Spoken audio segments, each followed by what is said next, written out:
All right, welcome into SEC Live here on the Voice of College Football. Andrew Miller and Jackson Johnson back together here on what day is it? Wednesday? Wednesday, December 31st, That's 2025. right. New Year's Eve. A little bit earlier than we Happy New Year! Yeah, that's right. Happy New Year to everyone. Some of you may be watching this leading in at the start of your New Year's. We hope you are. A little bit different time than typically we record. 5 o'clock Central Time, a little bit earlier, but I've got stuff I got to go to. I got a New Year's Eve party. It's nothing crazy. It's nothing special, but hey, it's going to be a good fun time with people. So don't have a ton of time to get a show in, but we wanted to put one out because, look, there's college football playoff games featuring SEC teams taking place tomorrow. It would be crazy to not do something here on the channel breaking down some awesome games. So obviously we're going to dive into the Rose Bowl. We're going to dive into the Sugar Bowl. Also have some thoughts on bowl season for the SEC, as currently right now Texas is sort of the SEC's lone hope to get something positive going here early on. We'll see if the Longhorns are able to hold on against the Wolverines down there in Orlando.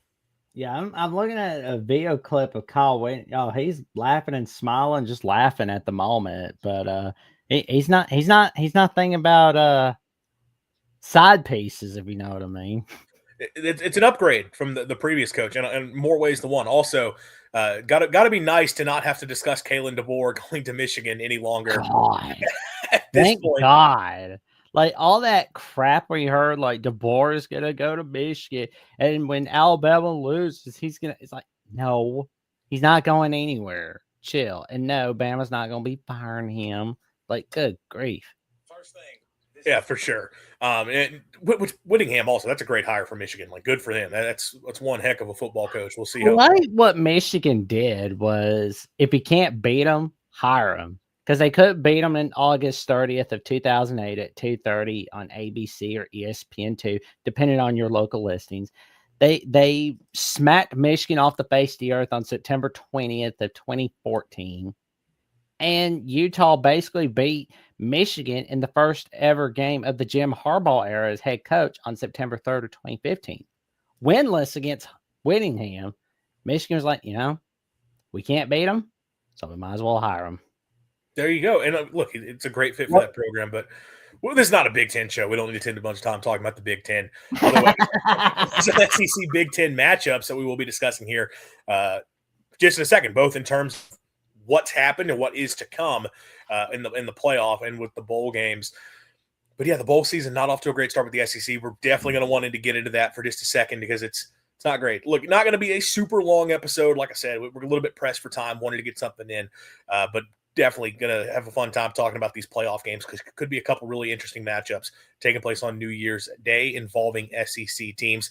For those of you who are tuning in, if you could leave us a like on the video, subscribe to the channel if you are not already, and turn that notification bell on so you do know when we do go live. And hey, share the stream, tell people about us, follow us on social media. We got the handles there underneath our names, all that wonderful, awesome stuff.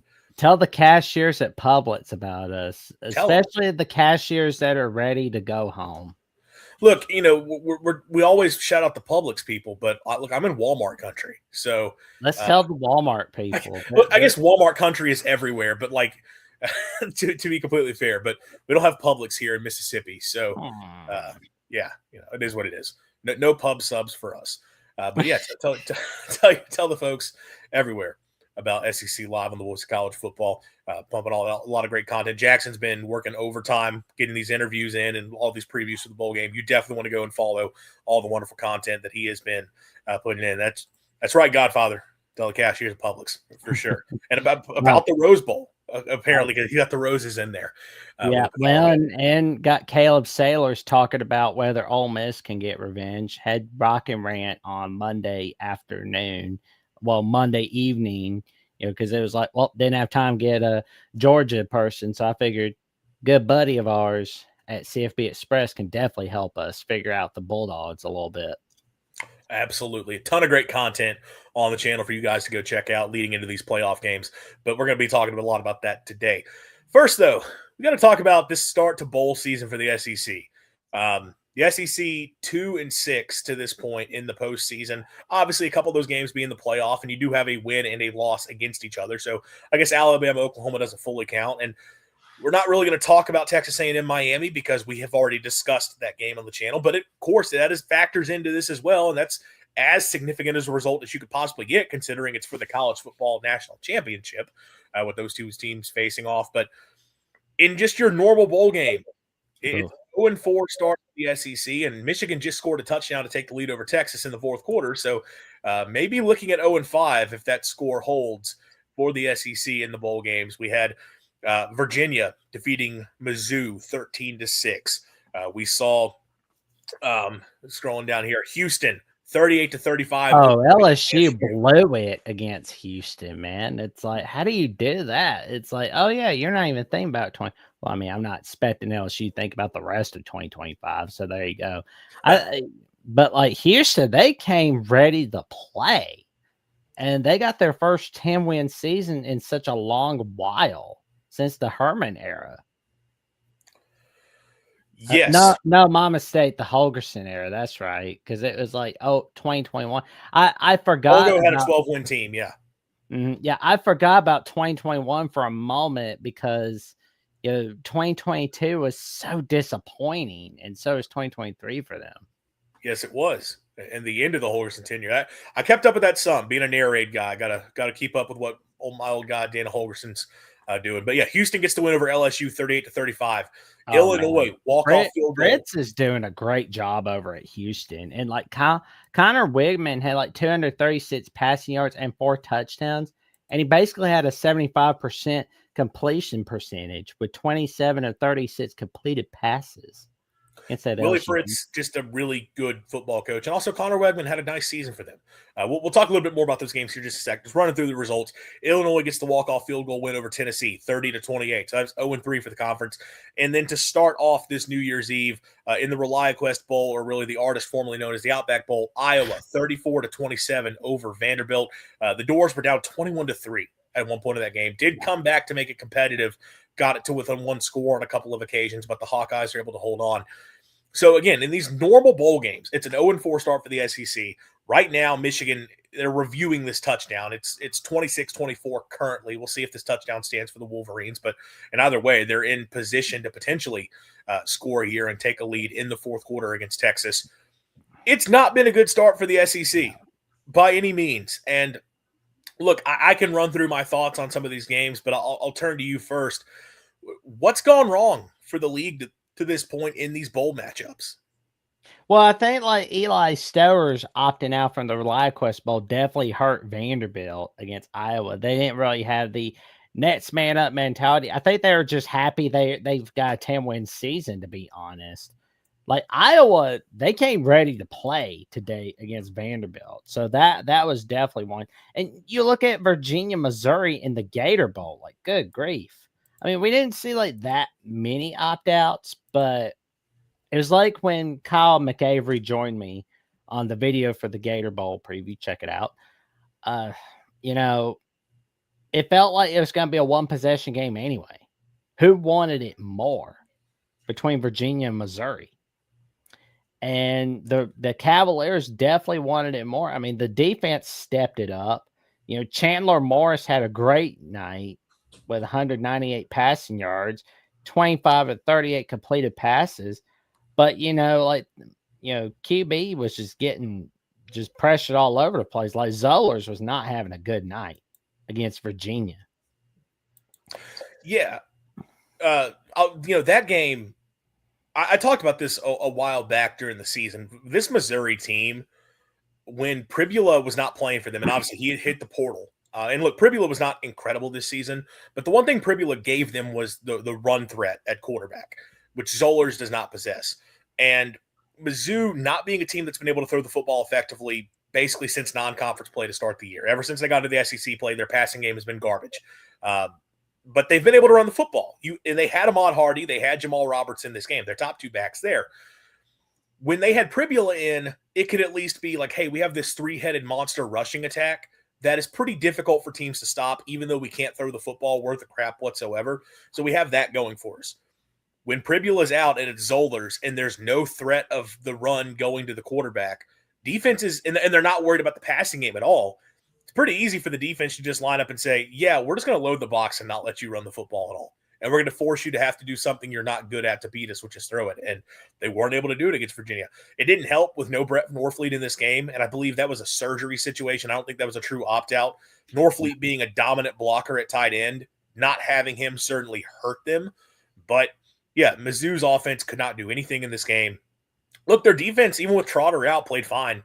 Defense did more than enough. You hold an opponent to 13 points, you expect to win. But Mizzou's offense has been terrible really for much of the year, but especially with Pribula out, with Zollers in, it's been a bad offense. And like this game was sort of the epitome of it. Then you look at going back to the Houston game with LSU. Like LSU? Yeah. Look, LSU had a bunch of its best defensive players out, whereas Houston basically had most of its roster in. But again, something that we saw during the season with LSU, for as good as that defense was against teams that could run the football, there was only a few they faced, but like Texas A&M, for example, and even a few teams that couldn't run the football, ran the ball well on LSU. Houston's had a very good rushing attack this season. Houston ran all over them in this game. You mentioned Connor Wegman having a big day. Their running back had a big day. They ran the ball really effectively. And look, Michael Van Buren played well. He had a good game for the Tigers. He was amazing. He made some big throws. The problem for them was, you talk about pressure with Virginia in this game. I mean, Houston had 4 sacks and a few more quarterback hurries. Like Van Buren was under duress constantly, especially because LSU could not run the football whatsoever. Now, LSU did enough on offense ultimately. Defensively, they just got run over. But I think because of Houston being able to just be a completely balanced attack across the board, and then what Houston was able to do in terms of getting pressure to create those negative plays, that was the difference. And, I don't even look at, I know LSU had a fumble in this game. Well, Houston went 4 and out immediately afterwards. And I think LSU missed a field goal in this game. Could have been the difference. LSU also got a kick return touchdown to open up this game. If you get a special teams touchdown and you lose, that's kind of more, I'm putting it on you at that point. So I think it was some of what we've seen with LSU this season, the same mistakes they've had this year, just like with Missouri, the same issues they've had come back to get them. Music City Bowl with Tennessee and Illinois. The battle of Mike Judge cartoon characters. Adult Bobby Hill, a.k.a. Josh Heupel, and Old Butthead, a.k.a. Brett Bielema. I would not have understood that reference whatsoever until you explained, but okay. I get what you're going for sure. I'll send you a photo of what I meant by it. I know what you mean. Now that you said, I was like, okay, yeah, I get it. But when you said the card, I guess the guy I guess who made the cartoons, I know Mike Judge. Okay, yeah, did not know. But I get it now. Yes, I can see what you're going for. Look, there were key opt-outs for Tennessee, for sure. They had a lot of their players out.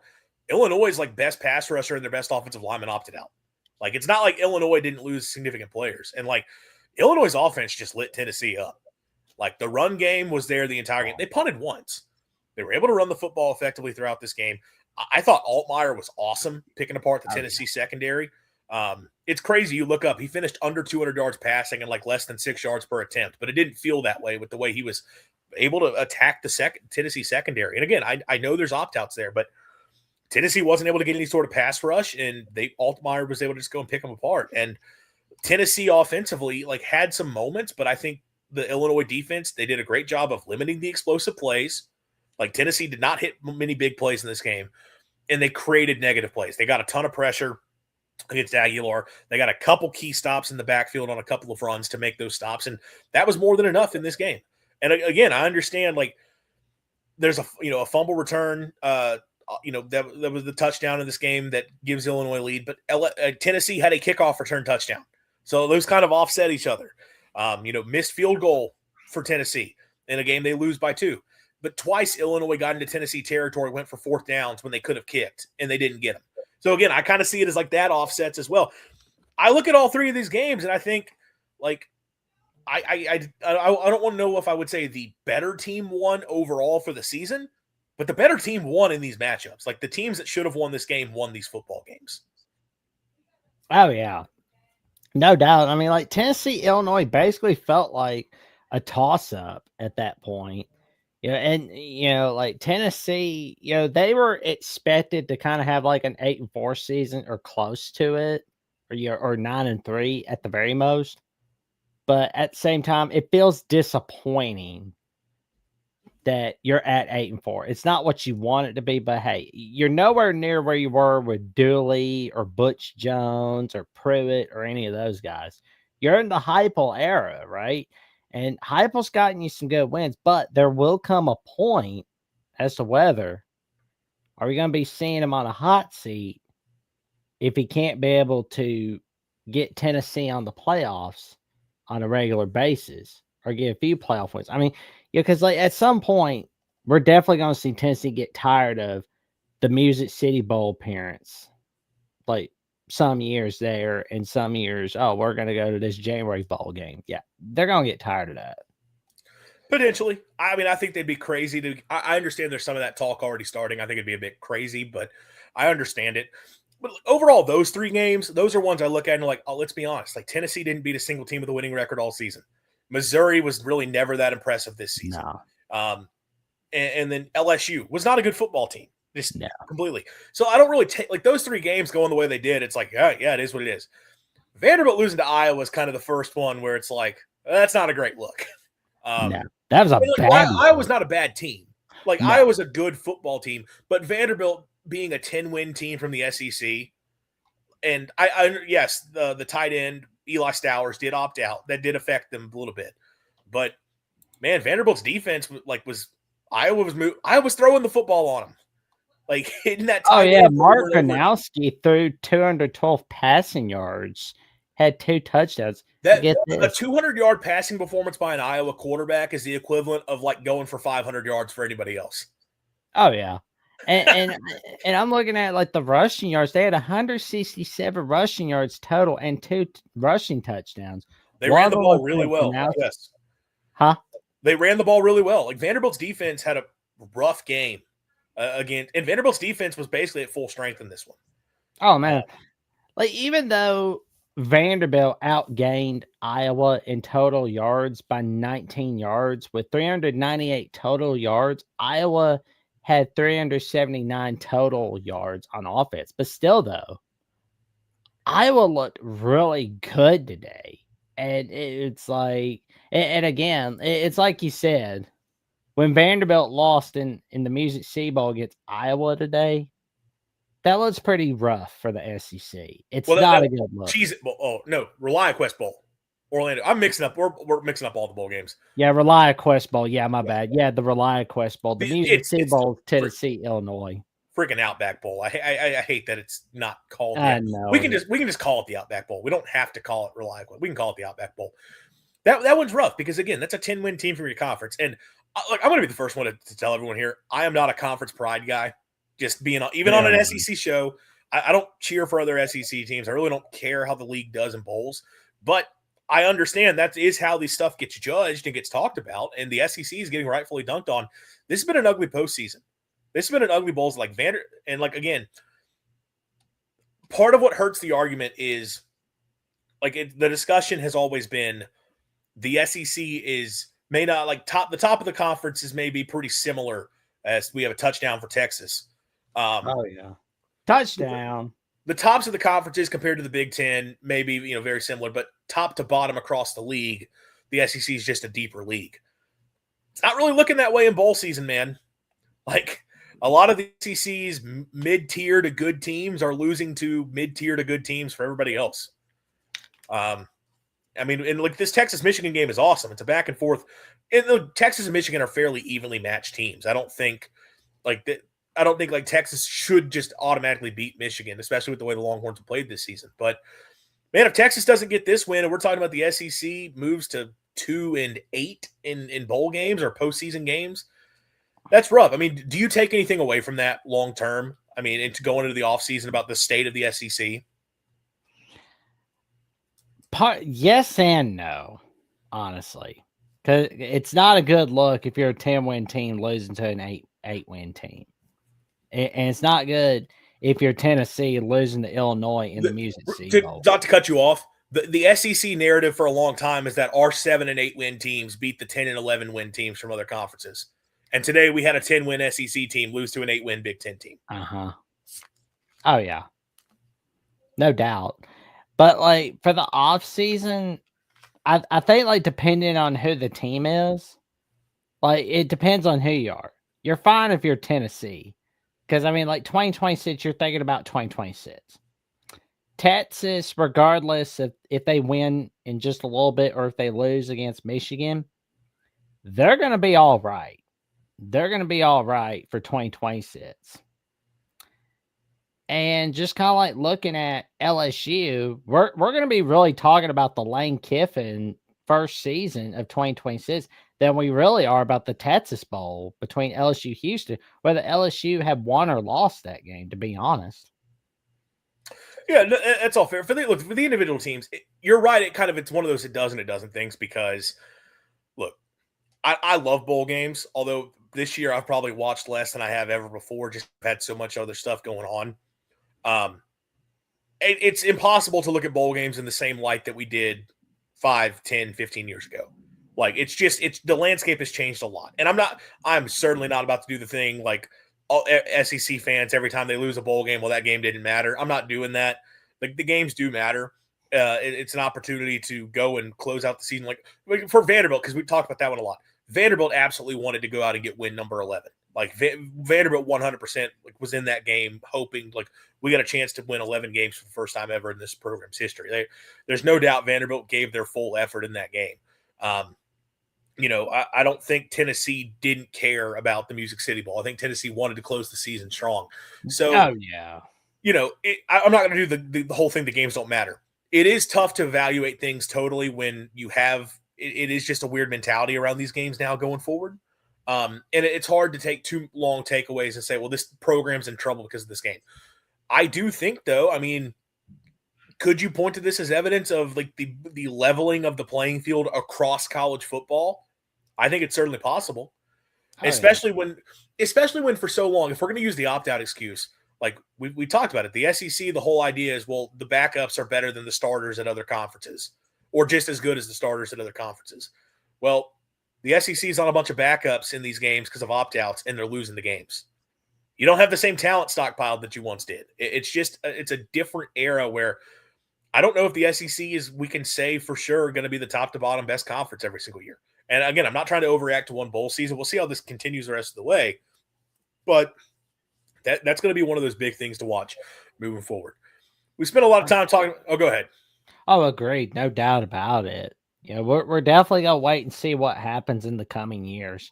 Although it kind of feels like it's basically between the SEC and the Big Ten for the next several years in the world of college football.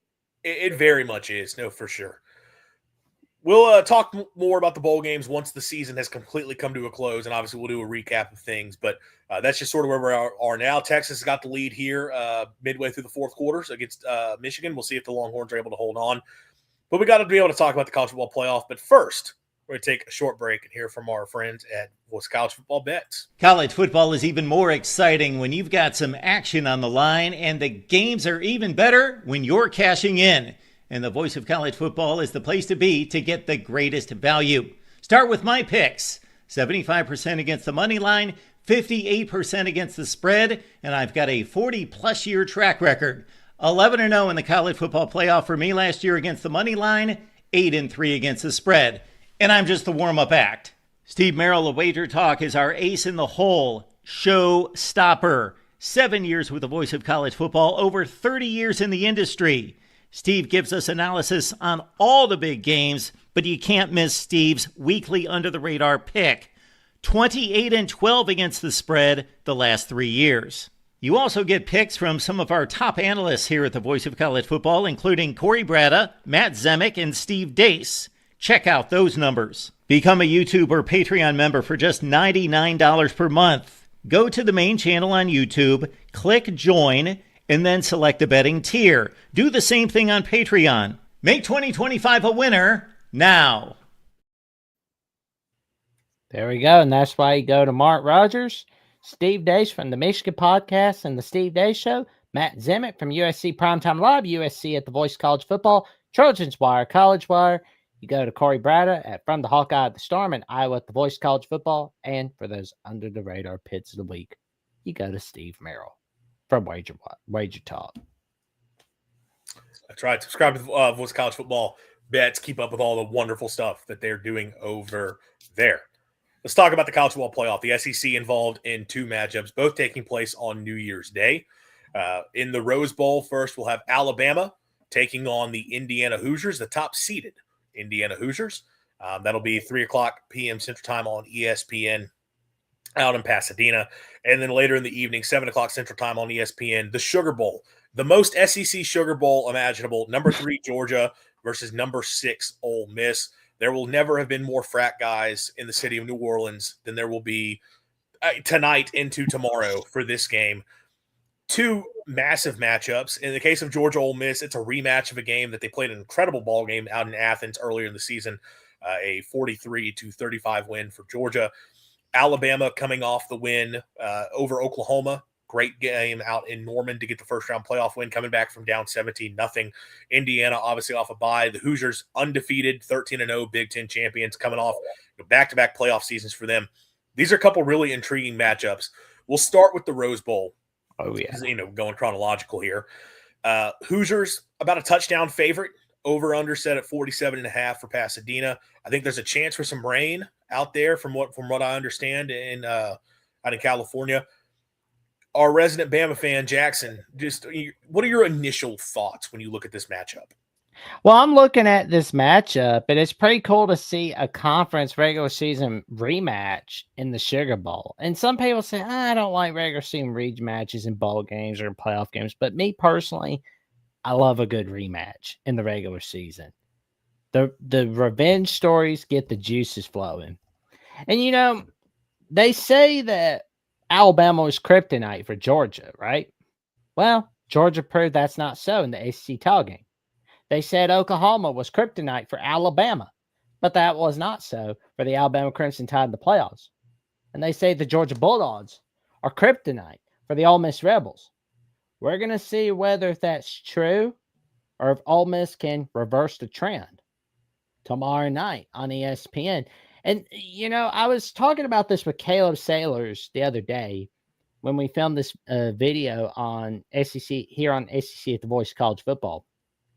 We talked a little bit about, how there were 0 punts from Georgia in the regular season game, right? 0 punts from Georgia. You can't have that if you want to beat Georgia. You have to put them in a 3rd and long situation. You got to stop Nate Frazier.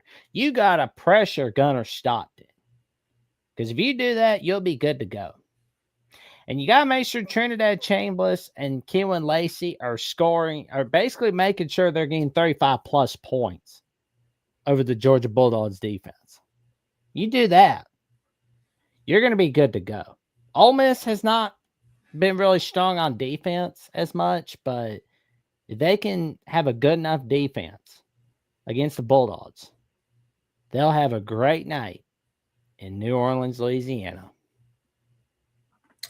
So looking at the Sugar Bowl, Georgia 6-point favorite, over under 55.5. Again, talk about the previous matchup, and it was just offense until the 4th quarter when Georgia defensively was able to get those stops against Ole Miss. Yeah, it's interesting for me. Ole Miss gets the game against Tulane, handled business in that one. 41-10 final score. Offensively, had their way. Obviously, Keelan Lacey getting banged up. Trinidad Chambliss got banged up there for a minute. Chambliss came back in. I think Lacey came back into the game, and it sounds like Lacey's going to be good to go. But is he fully healthy for this game? That's certainly going to be something to watch for because he's such a big part of what they do offensively. Ole Miss found much of their success in the last game. It was a lot of quick passing.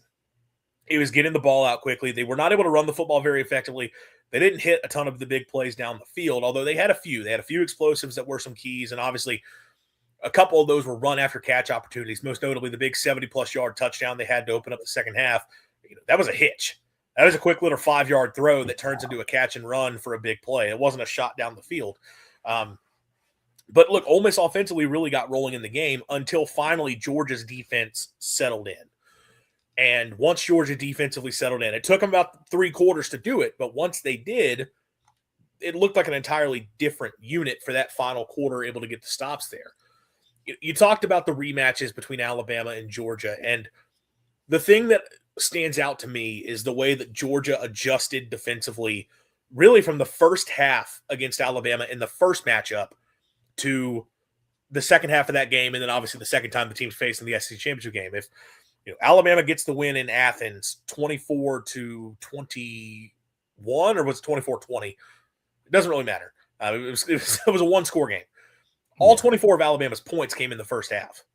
They didn't 24-21. Yeah, 24-21. All of Bama's points came in the first half. They got shut out in the second half. Now, they were able to hold on and win because of how well they played in that first half. It was enough. But Georgia adjusted defensively and was able to get stops from Bama. We saw Alabama versus Georgia in Atlanta, the second time those teams faced. Bama got shut down. Oh, yeah. They could not do anything in that ball game. Like Kirby Smart, Glenn Schumann, the adjustments that they made defensively, they figured out what they needed to do to handle Bama. Now, I understand that there were some injuries with Bama in that game. Certainly made a difference a little bit, but really did shut them down. And, oh, my goodness, Arch Manning taking off for a touchdown here live. It looks like Texas is probably going to get the win in the bowl game here. Also, salute to you, Steve. Happy New Year. Happy New Year, Steve. Oh, and get this. I believe this is the third time we've had a regular season rematch in the history of the Sugar Bowl. 1960 Sugar Bowl was Ole Miss LSU. A few months after the Halloween run by Billy Cannon, Ole Miss got revenge against LSU in the Sugar Bowl. 1996 season was Florida State. Florida State defeats Florida, and Florida beats Florida State for the Natty in the 1997 Sugar Bowl. Now we've got Georgia, Ole Miss in the 2026 Sugar Bowl. And I believe that's the fourth time we've had two teams from the same conference play each other in the Sugar Bowl. And it's all from the SEC. The first time was Georgia Tech Ole Miss in the 1953 Sugar Bowl. I know we had Ole Miss LSU for 1960, and 1964 was Ole Miss Alabama. It's weird that it's always Ole Miss involved in the rematches, oddly enough. I knew there had been a few of them, and I knew Ole Miss was involved in all. I didn't know about the Georgia Tech one, but it is interesting to get the rematches. Which, if you're wondering, and I'm just throwing out my little bit of college ball knowledge here to try to keep up with Jackson, why he didn't include Alabama LSU, that's because technically that wasn't the Sugar Bowl. That was the BCS National Championship game, not the Sugar Bowl. Because earlier that year, the Sugar Bowl, what was it, Michigan versus Virginia Tech that year? Michigan, Virginia Tech. I believe Brad Nessler and Todd Blackledge were on the call, and that was a weird non-SEC Sugar Bowl because the whole old BCS rules did not allow more than two teams from a conference to play in one of the BCS games, including the national title. So since Bama LSU were the title game, we did not get an SEC team in the Sugar Bowl that year. Going back to this matchup, though, with Georgia and Ole Miss, talking about the adjustments. Again, the second time around, Georgia had a great answer for Alabama. I wonder if we're going to see the same thing here. Like, what adjustments does Georgia have going up against this Ole Miss offense this time? And I think we started to see more of in the second half, Georgia sending a lot more pressure and not playing back as much in coverage, because once they just sort of sat back and in coverage, they were able to get picked apart a little bit. Trinidad Chambliss was doing a great job getting the ball out. Again, it was a lot of quick completions. It wasn't a ton of throws down the field. Are you going to see more of that in this game? I think that's a big thing to watch for when these two teams face off with each other. And that adjustment's going to be such a big key. Like, is Ole Miss offensively going to be nearly effective as they were the first time? Because I think they're going to kind of have to, because the other side of the ball, I think Georgia has a massive, massive edge against the Ole Miss defense. And again, we saw it in the last matchup, and I don't want to sit here and talk about Georgia, bouncing back from the first matchup and then suggest Ole Miss couldn't. But what we have seen is Georgia defensively, I think, in the final month of the season started to click and play better start to finish throughout games. Ole Miss defensively, it's kind of been a bit of a problem much of the year. I know, like, if you look down the stretch, not giving up a ton of points, but giving up a lot of yards. And specifically in the last game, I know 10 points allowed to Tulane. Tulane put up 421 yards of offense on Ole Miss. Tulane was moving the football throughout that game. They just had some failed fourth downs. They had a missed field goal. Like, they were never going to win the football game, but they could have put points on the board and been competitive in that ball game, at least for a half, if not for the mistakes and turning it over. Do we think Georgia's going to have those types of mistakes against the Ole Miss defense? Ooh, that's going to be a good question. I kind of have a hard time seeing that. I think I think Georgia's a team that's going to be able to run the football effectively throughout this game. I think they're going to take care of the football. They've not committed a bunch of turnovers and a lot of mistakes. And I think Georgia can sort of just move the football efficiently. And I think Georgia is able to have a big day offensively in this game. So it's whether or not Ole Miss can match them. And that's where I sort of have my questions about the Rebels. Yeah. That's why I've got Georgia winning by double digits against Ole Miss. I don't know. I probably could see double digits, just being completely honest. I mean, look, if I've already laid out keys for the two teams to close out talking about this game, I think Ole Miss, if Ole Miss is going to win here, it's like, one, I talked all that about like Georgia making the adjustment. Ole Miss has to adjust to the adjustment. So Ole Miss has been very good going back to, and I know Lane Kiffin is not coaching this game, but I kind of like the same way with Charlie Weiss. Oh yeah. Because like we see Lane Kiffin, he's going to be going to the booth for a little bit with the ESPN crowd, which I mean, because of course the Sugar Bowl is really all about Lane Kiffin. It's all about him. It's got to be. Oh, Since God. the start of the Kiffin era, Ole Miss has always been a team. They're great to scripted drives. First 15 plays, first couple possessions, they go down and they put points on the board, typically getting in the end zone. As the game progresses, that's where Ole Miss, it tends to be a lot more hit or miss offensively.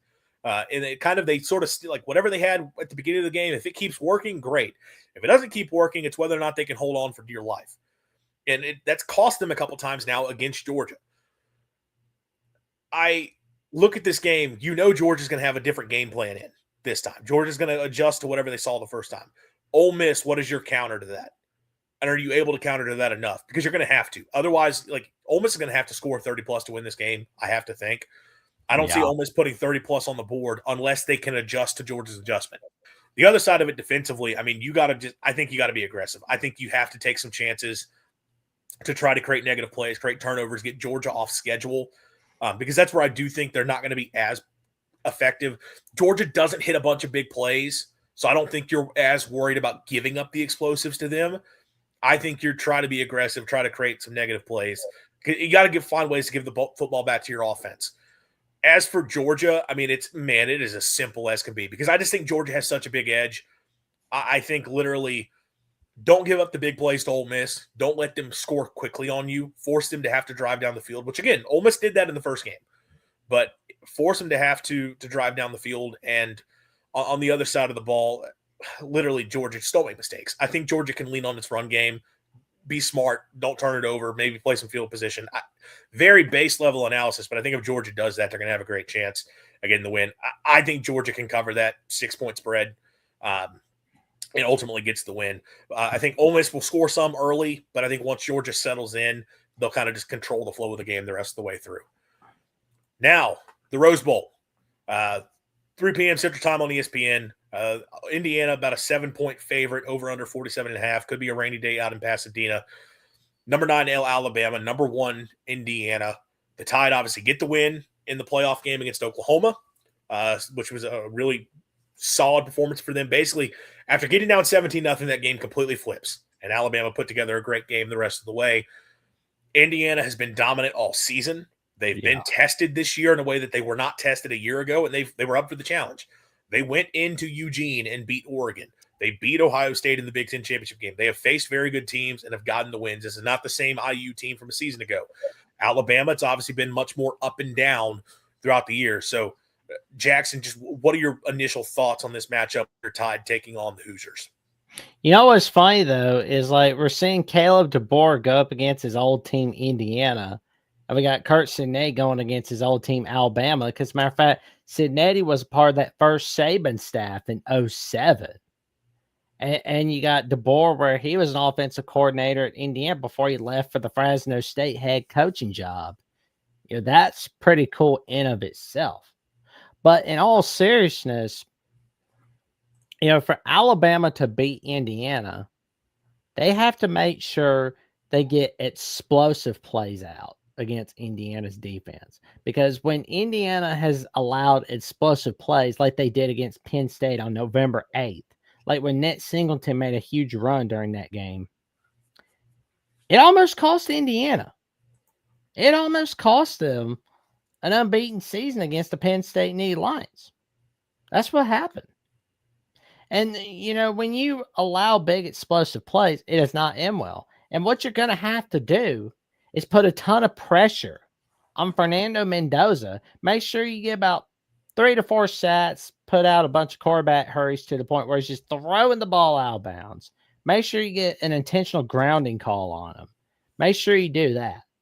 But what you can't do is be trailing 17-0 against this Indiana squad going into the second quarter, because that is not going to end well against Indiana. They will come hell and high water against this Alabama Crimson Tide team.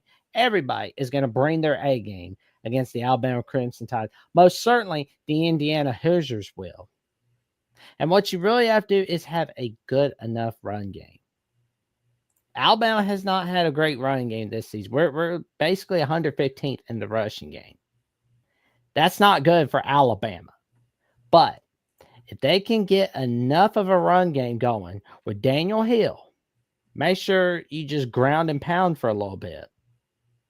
You can be good to go. And if Ty Simpson can throw it to Bernard, throw it to Horton, throw it to Cuevas, and make sure Ryan Williams is having his best game ever this season, Alabama's got a chance to win the 2026 edition of the granddaddy of them all, especially with the 100th anniversary of the game that changed the South in the 1926 Rose Bowl, where Alabama defeated Washington to get their first national title. You hit on a few things that I definitely think are big. And I look at this game, Bama's offense is going to determine a lot of this for me and how Bama's able to perform. And look, they cannot get off to the start they did against Oklahoma, for sure. That cannot happen. Indiana, OU was volatile enough that a 17-0 deficit was not insurmountable. I think Indiana's too good of a team. If you get down by that, I think if Bama gets down by double digits, it might be curtains. It's over. I think you have to keep this thing within a score throughout to be able to have much of a chance. Because Indiana, I think top to bottom, is just too good of a football team. And Bama's offense is going to be a big part of that. The run game, if Bama can run the football, then I think Bama's going to win. But at the same time, I don't think Bama's going to be able to run the football. They haven't been able to run the football effectively basically the entire season, and Indiana's really good when it comes to stopping the run. So I don't think that's happening for Bama in this game. It's going to be on Ty Simpson's shoulders once again. Yeah. And it's, can he make the big plays in the passing game? You're right. Like, the explosives are going to be a big part of it. And look, Indiana's pass defense has been pretty good throughout the season. They've got some talented pieces in that secondary. But a few teams have been able to have some success throwing the football against them a little bit. I mean, look, Ohio State averaged close to 9 yards per attempt, and they completed over 73% of the passes in that game. You can throw it some. Michigan State threw the football effectively enough, surprisingly, even in a significant loss. Like, a few teams have been able to throw it some on Indiana, and Bama's going to be, I mean, it's pretty close to Ohio State in terms of the top to bottom talent. When you look at the receivers Alabama has, with Bernard, Horton, Brooks, technically Ryan Williams, although at this point Ryan Williams is kind of just there. Cuevas, like you said, at tight end is a big deal. You've got those weapons in the receiving core to be able to spread them out and attack. Can Ty Simpson get the ball there on time and accurately? And how do you handle the pressure? Because Indiana's got a pretty solid pass rush. Now, Indiana is going to be without its best defensive end.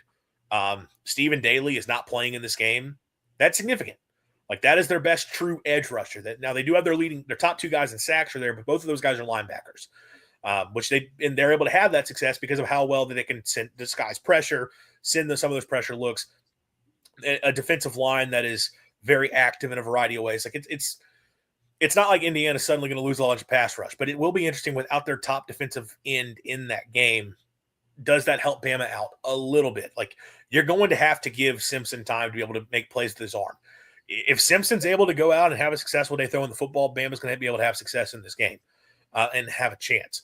If it looks like it did early against Oklahoma or like it did against Georgia, against two very good defenses, then it's going to be a really, really tough day for Alabama to be able to have much of a chance. Other side of the ball, again, you hit on it. The pressure thing's a big deal. For as good as that Indiana offense is, the one thing we have seen at times is if you're able to get some pressure on Mendoza, he can he will take some sacks, and he can turn the football over. I think Bama's going to have those negative plays. I mean, I do think Bama's secondary can hold up some.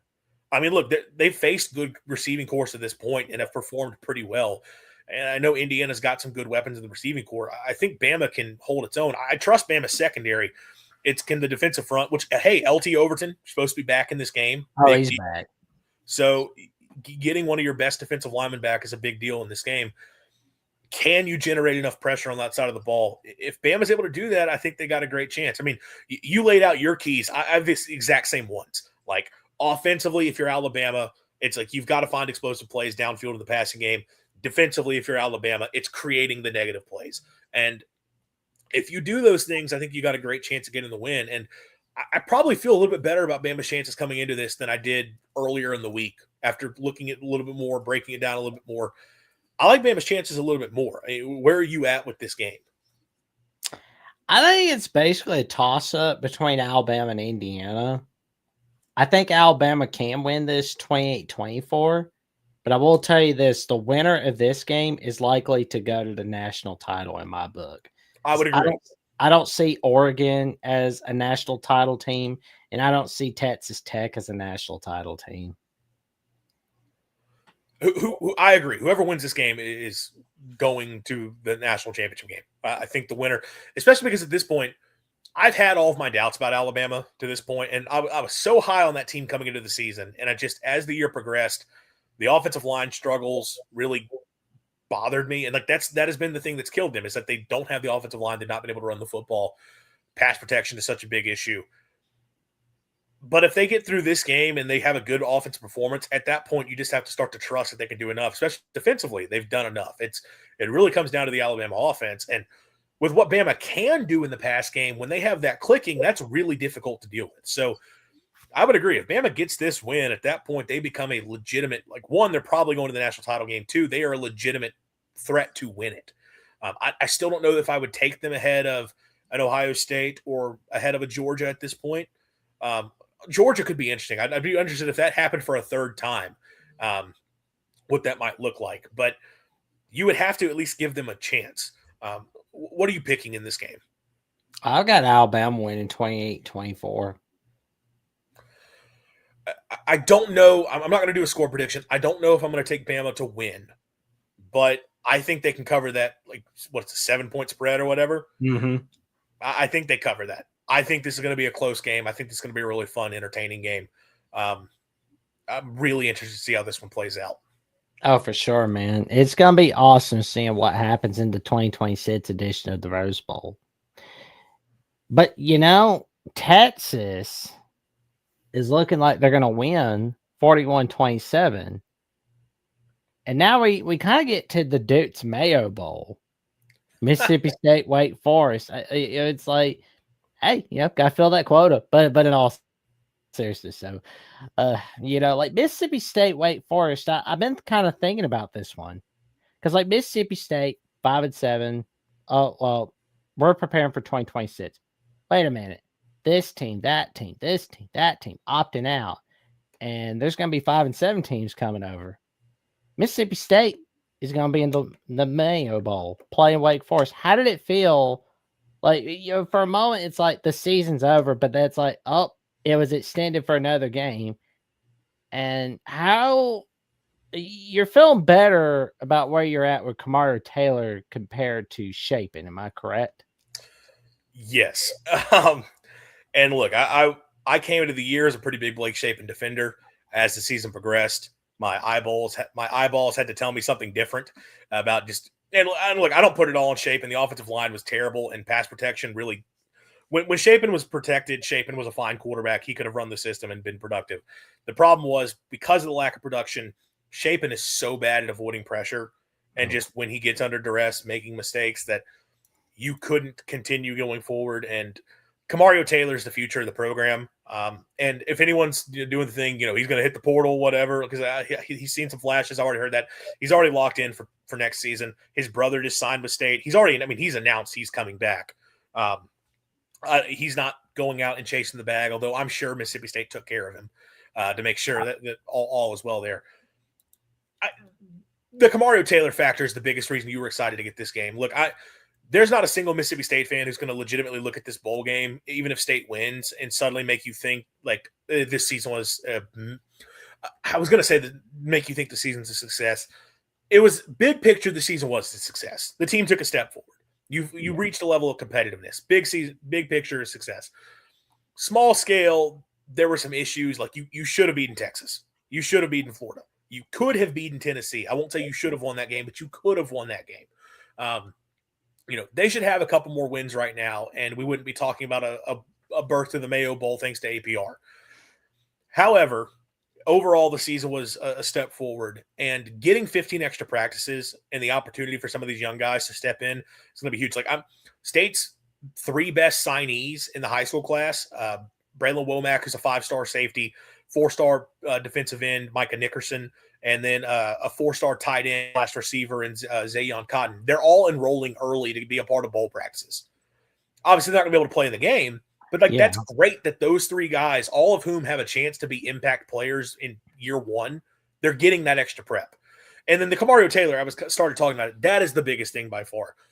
The fact that he gets a whole month to prepare as the starter, because he got about a week for the Egg Bowl. I think that State had a bye week going into the Egg Bowl, and I think it was about like after the bye that they kind of settled, hey, we're going to start Kamario for the Egg Bowl. He got that week to prepare for that game. And as a starter, all that's great. And he got that game as a starter. Now you're getting him a full month of starting reps, 15 practices of starting reps, plus another game against the Wake Forest defense that Wake Forest's defense is good. And like they don't have guys opting out. Their starting defense is on the field. They've got an outstanding edge rusher in Langston Hardy, got some really good players in the secondary, a linebacker who's an all-conference type player. They're going to do a lot of things trying to create confusion and changing the picture, bringing pressure from different angles. Even if Kamario goes out and struggles against it, I'm happy he gets to face it and have seen it and get reps against that. So this is a huge game for his development. That's what has State fans most excited. You're hoping you see other young guys or other guys that you're hoping to rely on in the future can go out and have big performances. State has not really lost any contributors to the portal yet. They're not going to have Isaac Smith at safety because he got off-season surgery. So, he's with the team, but he's not going to be playing. So that's a big loss in the secondary. But, their top corner is going to be playing. Their top receivers are going to be available for the game. Like all their top, Fluff Bothwell is going to be there. So all their top guys are mostly going to be ready to go. So it's a good opportunity for them to close the year strong, but it's also a chance for some young guys to step in and get some reps. So that's all I'm looking for in the game. I hope State goes out and puts forth a good effort and some young guys can shine. Well, and I am wondering about Fluff Bothwell, because he's pretty good, it seems like. I mean, he led the team in rushing yards. And I do like with Fluff, he got the injury halfway through the year that knocked him out for a few weeks. And after the injury, he did come back, but he wasn't quite as explosive, quite as physical. I'm hoping now with a full month going into this, he can be back up at full speed. Yeah, interested to see what he does alongside Kamario for sure. Oh man, like watching Fluffy. I can't wait to watch him. But how worried are you when going against Claiborne from Wake Forest? He's not playing. Oh man. Yeah. So Wake, Claiborne, who's a really good running back, is going to be out. Their top receiver is in the portal, and their number 4 receiver, who's also one of their more talented receivers, even if he wasn't up there in terms of receptions, he's in the portal. So Wake's offense has taken a bit of a hit in this game. So that'll be the other thing. State defensively, how do they show up? I mean, Coleman Hutzler's not calling the plays because, he's fired. So we'll see what State's defense looks like. That's the defense side of the ball is where I'm most interested to see if some young guys can step up and perform. Man, sure. And now just kind of like looking at the Duke's Mayo Bowl and see where things are at. Like, what's your score prediction for that one? I hadn't made one. I haven't really thought it through a ton. I'll take State's a favorite, which surprised me. They're about a 3-point favorite in this game. I think it's going to be close. I don't think it's going to be super high scoring just because Wake's offense is not very good. And then Wake's defense is good enough that I think could give State some trouble. I'll take State to get the win. I'll say 24 to We'll go 26-23. 26-23 Mississippi State. I'll take the Bulldogs to get the win. Right, I've got it right on the spread, but we'll see how it goes. I don't really care how the result goes. I just want to see some guys go out and I want to see a good effort for Kamario. I want to see a good effort for some of the young guys who you might be relying on going forward. Well, I got Mississippi State winning 28-21 against Wake Forest. So I think that's what's going to happen with the Bulldogs. I mean, they could really get the job done. And hey, the 6-7 thing from South Park will be brought back for a little bit and then go away. I'm going to make sure it doesn't, but we'll see how it goes. 6-7. All right. Well, there we go. We are ready for some New Year's Eve partying, aren't we? Here we are. No doubt, man. Well, Andrew, what have you got going on Mississippi State, the voice of college football? Good, buddy. Nothing much. We will have a post-game show Friday night after the game, so late night action. If you recap, instant reaction to whatever happens with the Bulldogs in that game, we'll break down. And I should say, obviously, then we'll get into off-season content in the coming days. But I should say, we need to have some sort of a reaction pod on this channel to whatever happens with the SEC games. So hopefully we get into that. We'll see if we're able to do something tomorrow night or the next day, breaking down SEC in the playoffs. You're going to want to be here following SEC, the voice of college football. There you go. And you can check me out right here on SEC at the Voice of College Football with Andrew Miller, Josh Mahler, and Tucker Harlan, as we all give you our take on what's going on in the world of SEC football and SEC athletics. And we're basically one sub away from 1,300 subs, but we're also 701 subs from that magic number 2,000. We would love to get there to start off the year for sure. The new happy year, 2026. All right here, as we all bring you that magic coming your way, all right here on SEC at the Voice of College Football. And with that being said, like, comment, subscribe, click on the notification bell so you never miss no video whatsoever. And we will be seeing you soon. Take care, everybody, and good night. Happy New Year. Happy New Year.